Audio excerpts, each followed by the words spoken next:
इतने बड़े पैमाने पर जो हम हेट देखते हैं, जो इतने बड़े पैमाने पर हम मुसलमानों के खिलाफ होते हुए वो तमाम अत्याचार हम देखते हैं, या फिर जो जिन लोगों को उन मोदी की उन रैलियों में या फिर हिंदुत्व की बात करते हुए या हिंदुत्व प्राइड की बात करते हुए, ये सब कुछ हम जो देखते हैं। देखिए, मुसलमानों के मानवाधिकार का हनन 2014 से निरंतर शुरू हुआ। 2016 से उसको गति प्राप्त हुई और अब तो ऐसा हो गया है कि कभी भी मुसलमानों का जेनोसाइड कोई भी कर सकता है। और ये एक ऐसा लगता है, अब ये तो फैशन हो गया है। कोई भी मुस्लिम चाचा देखे, बुजुर्ग व्यक्ति देखे, तो उनको ऐसा पकड़ो, जय श्री राम बोलने के लिए को ना, उनकी आप एजुकेशन देखो, हैसियत देखो, उम्र देखो, कुछ भी नहीं देखते। इस देश का युवा भ्रमित हो गया है, हिंदू युवा, उसका भ्रमित किया गया है। लेकिन मुसलमानों की आइडेंटिटी को, उनकी अस्तित्व को चैलेंज सबसे बड़ा आजादी के बाद अगर किसी ने दिया होगा तो अमित शाह ने जब सीए एनआरसी वाला मामला पटल पे रखा तब आया था। लेकिन उसमें सिटीजन शब्द था, तो आपको समझ में आया कि ये सिटीजनशिप को वो कर रहे हैं, मुसलमानों के सिटीजनशिप को खारिज करेंगे, बांग्लादेशी ये वो नाम बताकर। Then you call him dog and shoot him kind of strategy थी वो उसमें। लेकिन उनके उसको इतना बैकलैश होने के बाद उनको समझ में आया कि इसको अलग तरीके से लाना चाहिए, तो अलग रूप धारण करके एसआईआर लाया गया। तो आप समझिए, ये इजरायलाइजेशन है भारत का, यानी इजराइल सिर्फ यहूदियों का देश है, वैसे ये हिंदुओं का देश है। ये बीजेपी करण, जो भाजपा करण, आरएसएस करण जो भारत का होना है, वो इजराइल द्वारा हो रहा है। We are enslaved by Israel, try to understand. और ये इस्लामोफोबिया है, ये कल्टीवेटेड है बाय इजराइल। हमने देखिए, जो नेतन्याहू गाजा और लेबनान में कर रहे हैं, मोदी रिजीम भारत में ही अपने ही संविधान पसंद, शांति अमन पसंद लोगों के खिलाफ 2014 से एक तरफा जंग छेड़ के वही कर रही है। साइकोलॉजिकल वॉरफेयर से मुसलमानों को गाजा में जो फिजिकल किया गया, वो साइकोलॉजिकल और कुछ हद तक फिजिकल भी किया। अब एसआईआर के माध्यम से उनको पूरे उनका अस्तित्व को ही मिटा देंगे। यहां तक गए लोग बोलते कि मैं अपने बच्चों को मुंह क्या दिखाऊं, नाम ही नहीं कहीं रखेगा। मेरे पास पासपोर्ट है, मैं भारतीय सेना में काम किया है, मैंने ये जंग लड़ी है, वो जंग लड़ी है, कारगिल में मैं था, फिर भी मेरा नाम नहीं है, तो मेरे बच्चों को क्या करूं मैं? तो करना क्या है ये मुसलमानों को नहीं मालूम। अगर वोट कटते हैं तो उनको लगता है चलो वोटिंग नहीं कर पाए, वो ये बात नहीं है। उनको इससे ठीक से समझना चाहिए, आपका वोटिंग नहीं कटा है, सिर्फ वोटिंग नहीं कटा है, आपका पासपोर्ट भी जाएगा, आपकी सिटीजनशिप जा रही है, आप किसी भी देश के पृथ्वी धरातल पे नागरिक नहीं रहोगे। और ऐसे लोगों की गिनती आखिर में कुछ सालों में यह होगा कि देखिए, पूरे देश में 50 करोड़ ऐसे लोग थे जो मुसलमान होंगे कि जिनका कोई भारत से संबंध ही नहीं है, और उनको क्या करे, तो जेनोसाइड की बात आती है, तो बाहर का कोई देश लेने वाला नहीं है, तो 50 करोड़ जो लोग, वो बोझ है भारत पे। ये आपको पढ़ाया जाएगा हिंदुओं को। शुवेंदु अधिकारी जो मूलतः ममता के साथ थे, तृणमूल कांग्रेस के थे, उन्होंने जो जेनोसाइड की स्पीच दी, मुसलमानों के खिलाफ हत्या की स्पीच की है, उसमें उन्होंने इजराइल का ही नाम लिया, जैसे गाजा में किया इजराइल ने किया, वैसे ही करना चाहिए बोला। तो अब परसों ईडी की कस्टडी से बाइज्जत बरी हो गए एक मुस्लिम उद्योजक, तो उनके पूरे इंडस्ट्री को किसने ले लिया कब्जे में?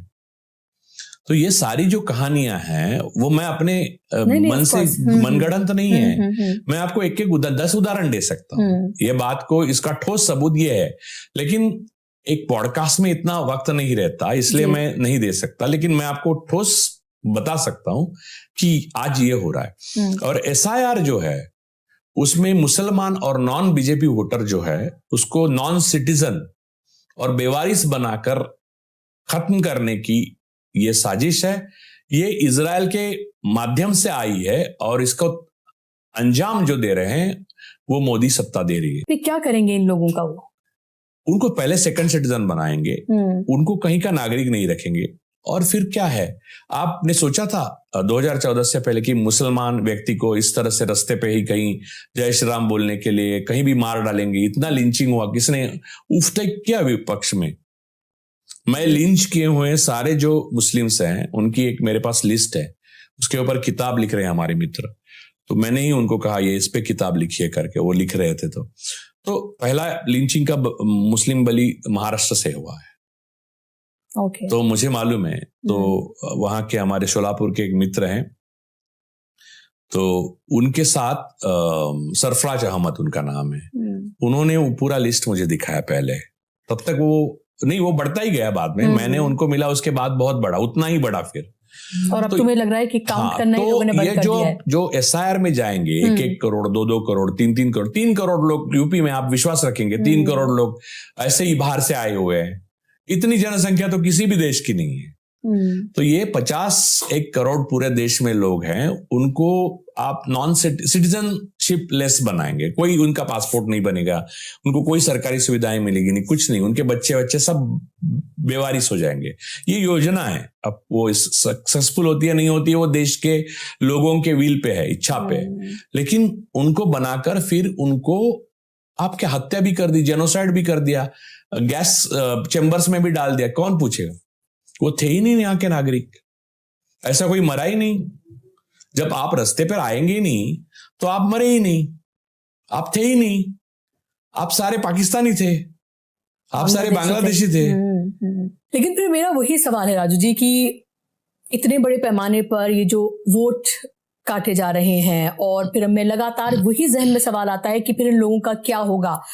और विपक्ष के रोल की तो हम बात कर ही रहे हैं, लेकिन अब मैं आऊंगी मुसलमानों के सवाल पर। और ये सवाल इसलिए बहुत जरूरी हो गया है क्योंकि मैं देख रही थी कि पश्चिम बंगाल में इलेक्शन बीजेपी जब से जीती है तब से अब मुसलमानों को ये लगता है कि कहीं भी अब कुछ भी हो सकता है। 30% वहां पर मुसलमान है। मुसलमान हमेशा वहां पर वोकल रहा है, अग्रेसिव रहा है, और एक तरह का टोकन ही सही, लेकिन उनको एक रिप्रेजेंटेशन वहां पर मिला है।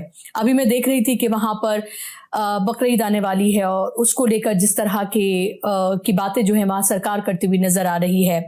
उत्तर प्रदेश में तो आपने देख ही लिया योगी आदित्यनाथ क्या कहते हुए नजर आ रहे हैं बकरीद की नमाज को लेकर।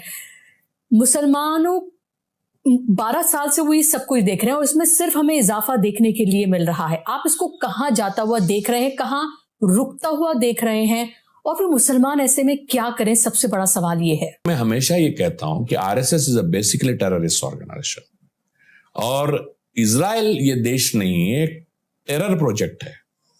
तो इनका मिलन ऐसे ही फल लाएगा, कोई फिलॉसफी नहीं, नफरत। और इस्लामाफोबिया इनके लिए बहुत आसान है, क्योंकि एक्चुअल जो ये धन की चोरी कर रहे हैं, जल जंगल जमीन की चोरी कर रहे हैं, उसको छिपाने के लिए आपको ये दिखा रहे, वो देखो अब्दुल का वो करना पड़ेगा आपको बंदोबस्त, ताकि सारी जनता देख रही है अब्दुल की तरफ। तब तक जनता का, अब देखिए आज 97-98 रुपीस हो गया, रुपीस। बिटकॉइन के सामने रुपये की कीमत 0 हो गई। 100 तो लगाएगा, और आपको मुझे लगता है गोनी में भर के पैसे लेके जाएंगे तब एक ब्रेड आएगा। ऐसे दिन बहुत जल्द आने वाले। तो मैं लोगों से ये कहूंगा कि घर में पैसे रखिए, ये माध्यम है तो बताना जरूरी है। घर में पैसे रखिए, अनाज रखिए, तेल रखिए, और जो सरकार कहती है उसके विपरीत करिए, तो आपका भला होगा। देशभक्ति के नाम पर जो जुर्म किए जा सकते हैं वो सारे बीजेपी आरएसएस ने मर्यादाओं को लांघ दिया है। मानवता के जितने बड़े दुश्मन मैंने अपने जीवन में पहली बार देखे, शायद सबने हमने पहली बार देखे। हमारे 5000 पुरानी सभ्यता है, हमारा एक संविधान है, हमारा एक कोर्ट है। अरे कोर्ट है तो उमर खलीद अब तक जेल में क्यों है? मुझे बताइए। उसकी माँ का ऑपरेशन, उसके लिए 15 दिन का पैरोल नहीं मिला। राम रहीम बाहर, पैरोल ही उसके लिए नियम बना था। राम रहीम जेल में कभी 5-2 दिन वो खुद की मर्जी से जाता था। उस दिन मैंने दूसरा वो कोई बाबा देखा, उसके साथ एयर कंडीशन चल रहे हैं जेल में। जी बिल्कुल। वो का उसका नाम ही भूल गया मैं। ऐसे बाबा तो हर जगह गली नुक्कड़ पे पनप रहे। बाबा एक्चुअली आरएसएस के स्लीपर सेल है। वो यही नफरत। अब मैं श्री श्री रविशंकर, सदगुरु और एक लोकल बाबा और धीरेन्द्र शास्त्री सबको अलग नहीं मानता। वो इंग्लिश में बोलते हैं इसलिए आपको लगा होगा कि वो पढ़े लिखे और इंटेलेक्चुअल को बात करते हैं। उनकी पेंगुइन किताबें अरे कुछ नहीं, वो किताबों में वही कूड़ा लिखा है जो वो बोलते हैं और वही कूड़ा बोलते हैं जो करते हैं। खुद का जो न्यूरोलॉजिकल प्रॉब्लम आया तो न्यूरोसर्जन के पास गए थे सदगुरु। जो इस देश के वो हिंदू जो हिंदुत्व में नहीं यकीन करते, जो आरएसएस और बीजेपी की आइडियोलॉजी में नहीं यकीन करते, हिंदुत्व के नाम पर जो हिंदुइज्म दिखाकर जो परोसा जा रहा है, जो बताया जा रहा है, जो उनके नाम पर किया जा रहा है, वो सामने आकर क्यों नहीं ये कहते कि नॉट ऑन माय नेम, मेरे नाम पर आप ये नहीं कर सकते? वो लोग क्यों वोकल नहीं है? वो लोग क्यों खामोश होकर तमाशा देख रहे हैं? तो बुशरा जी, ऐसा है कि ये जो बात आपने कही उसके लिए ये पूरे देश में बहुत बड़ा हिंदुओं का तबका जो मौन रहा है, जो पैसिव रहा है, जो तटस्थ रहा है, वो सब जिम्मेदार है। मैं अपनी तरफ से माफी मांगता हूं आपकी और पूरे मुस्लिम कौम की, क्योंकि हर हिंदू इतना ही कर सकता है। क्योंकि मैं राहुल गांधी को नहीं समझा सकता, या मैं अखिलेश यादव को नहीं समझा सकता, या मैं फला को नहीं समझा सकता। मैं फला को तटस्थ रहने के लिए, वो तटस्थ क्यों रह रहा है वो नहीं समझ सकता। मैं इतना ही कहूंगा कि मैं वेद और उपनिषद और पुराण जो हिंदुओं के हैं, वो इनमें से आरएसएस और बीजेपी और शाखा में जाने वाले किसी भी व्यक्ति से ज्यादा अच्छी तरह से जानता हूं। और ये जो कर रहे हैं, ये मैं हिंदू कोई धर्म नहीं मानता, वो जीवन की एक पद्धति। हिंदू शब्द ही बेसिकली फारसी है, यानी ईरान से आया हुआ है, और सनातन शब्द बुद्ध धर्म से आया है, एस धम्मो सनातना। तो ये दोनों शब्द है ही नहीं अपने। तो ये एक ब्राह्मण धर्म है, तो मैं ब्राह्मण भी हूं, तो मैं आपको स्पष्ट रूप से बताता हूं, ये कोई धार्मिक चीज है ही नहीं। ये मानवता के खिलाफ जंग छेड़े हुए आतंकवादी संगठन द्वारा किया गया, देश के खिलाफ किया गया एक बहुत बड़ा षड्यंत्र है, जिसमें हमारी आजादी, हमारा मुल्क, हमारी अर्थव्यवस्था और हमारी सारे जल जंगल जमीन दांव पे लगे हैं। और मुसलमानों के जान को, आदिवासियों के जान को, और दलितों को जान को, बहुजनों की जान को बहुत बड़ा खतरा है, और इसके लिए हर हिंदू जिम्मेदार है। और आपको एक बात मैं बताता हूं कि ये भी दिन जाएंगे, तब आप गुनहगारों की लिस्ट बनाएंगे, उसमें मुझे भी आप एक्सेप्शनल मत मानिए, क्योंकि कहीं ना कहीं हम उसका हिस्सा होंगे। अगर नहीं होते तो कोई भी हिंदू ऐसा नहीं बात करता। नहीं, लेकिन आप अपने आप को शामिल ना करें, क्योंकि आप तो इसके खिलाफ लगातार बोलते रहे। बोलने से क्या होता है? देखिए, अब मैं एक बात बताता हूं, आप अपनी कैपेसिटी में आप जो कर सकते हैं, आपने वो किया है। ये जो मेरी जो जागृति है या एनलाइटनमेंट है, उसकी एक प्रक्रिया है ना। लेकिन बेसिकली ये बीज जो है वो हिंदुओं में आया ही कहां से? हम जब देखिए, हिंदुओं ने जब फिल्में बनाई कांग्रेस के टाइम में भी, तो हर आतंकवादी मुस्लिम दिखाया। सबसे बड़ी एशिया में आतंकवादी संगठन एलटीटी थी, लिट्टे थी, प्रभाकरन की जी। तो उसके ऊपर हमने कभी एक भी हिंदू आतंकवादी नहीं दिखाया। उसको तो बाला साहब ठाकरे भी डरे थे एक बार, तो उनको कभी नहीं दिखाया हमने हमेशा मुसलमानों को दिखाया। उसका कोई हिंदू ने विरोध किया? हमने बड़े चाव से वो फिल्में देखी, वो भी हमारा गुनाह है। और मुसलमान भी उसके लिए थोड़े जिम्मेदार है, क्योंकि किसी भी मुस्लिम एक्टर्स जो उस टाइम में बहुत बड़े पावरफुल लोग थे, व्हाट आई से गोस्ट टाइप के, 3 तो खान ही थे, उन्होंने कभी ये नहीं कहा इंडस्ट्री को कि आप मुसलमान ये दिखाएंगे आतंकवादी तो आपके प्रोडक्शन हाउस के साथ हमारा, अब तो नहीं कह सकते लेकिन तब कह सकते थे, आपके प्रोडक्शन हाउस के साथ हम काम नहीं करेंगे। कहा? नहीं कहा। तो वो हिंदू, वो मुसलमान, वो हर पावरफुल शख्स, हिंदू होने की वजह से ही आप पावरफुल बनते हो, और हिंदू ब्राह्मण होने से बहुत पावरफुल बनते हो, इनहेरिट करते हो आप। वैसे ही आप इंडस्ट्री में जो सुपरस्टार बनते हैं वो पावरफुल बनते हैं। हर वो पावरफुल आदमी जिसने मुसलमानों के खिलाफ, आम मुसलमानों के खिलाफ जो भी गलत हुआ उसको सहा और नजरअंदाज किया, वो इस कर्म का और पाप का जिम्मेदार और भागीदार है। कभी ये जो मस्जिदों के सामने जो भगवा लहराया जाता है, या अलग अलग जगहों पर जो लिंचिंग की जा रही है, किसी को ट्रेन में पकड़कर, अभी मैं कल की या परसों की वीडियो देख रही थी, एक महिला जा रही थी असम में शायद, उनको कैसे पूरी तरीके से डिमीन किया गया, उनकी एक एक चीज को खोल कर देखा गया, खाने से लेकर बैग से लेकर हर चीज चेक की गई। तो अब महिलाओं को भी नहीं बख्शा जा रहा है। ये दौर जब खत्म होगा तो इन्होंने जिस धर्म का नाम लिया वो भी खत्म होगा, क्योंकि उन्होंने ही वो खत्म किया है। तो ये हिंदू धर्म की सेवा नहीं है, ये हत्यारे, नफरती और पूरी तरह से देश को बांटने वाली ताकतें हैं, जिनकी वजह से धर्म भी उनका खत्म हो जाएगा। ये इनके सारे आरएसएस कल्ट की मूढ़ता को और दुष्टता को इन्होंने थोप दिया है भारत की भोली भाली जनता पर, और बेच दिया है भारत की जनता को दुनिया के बाजार में। सरेआम इस देश का उन्होंने सौदा किया है, लेकिन इजराइल के साथ। जी देखिए, आपको क्रेडिट कार्ड मिलता है या आप लोन में होती हो, तो डायरेक्टली नहीं, इनडायरेक्टली आप किसी ना किसी ज़ायोनिस्ट के गुलाम हो, क्योंकि ब्याज का व्यवसाय सारा ज़ायोनिस्ट करते हैं, उनके हाथ में। और इस्लामोफोबिक होने का एक और वजह है, क्योंकि इस्लाम ब्याज के खिलाफ है। बिल्कुल, वो आदमी को आजाद करता है, समझे? तो ये एक बहुत बड़ा साइकोलॉजिकल, फिलोसॉफिकल, इकोनॉमिकल, बहुत सारी वॉर है ये। एक बड़े युद्ध के अंदर बहुत सारे युद्ध छिपे हुए हैं, और उसको जानने वाला, पहचानने वाला, उसकी स्ट्रेटेजाइज करने वाला, उसके खिलाफ अपनी स्ट्रेटेजी बनाने वाला, अपने संसाधनों को बचाकर उनके संसाधनों को खत्म करने वाला कोई नेता अभी आने वाला नहीं है। आप ही अपने नेता हो। जी, सवाल यही है मेरा कि बदलाव लड़ना है। हाँ, बदलाव कैसे होगा? बदलाव, अगर मैं बदलाव कर सकता हूं तो मैं करूंगा, आप कर सकती हो, आप करो। आप अपने एक्सपीरियंस से आप मुसलमानों को क्या कहना चाहते हैं कि उन्हें अभी क्या करने की जरूरत है? क्योंकि देखिए, हर रोज किसी ना किसी तरीके से उनके ऊपर एक तरह का हमला होता है।